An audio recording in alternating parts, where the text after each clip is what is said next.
है वो गैर कानूनी थी।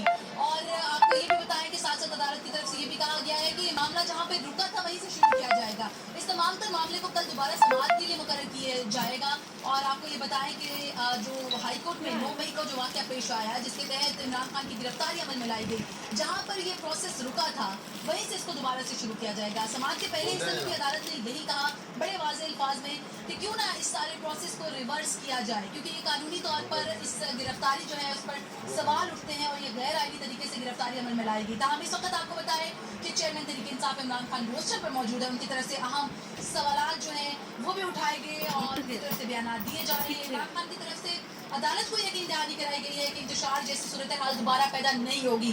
कहा गया है कि आप फिक्र ना करें, जो पार्टी इलेक्शन चाहती है वो इंतशार कैसे चाहेगी। ये एक तसलसल है कि मुझ पर 150 से ज्यादा दहशत गर्दी के मुकदमात बनाए गए, मुझे अगवा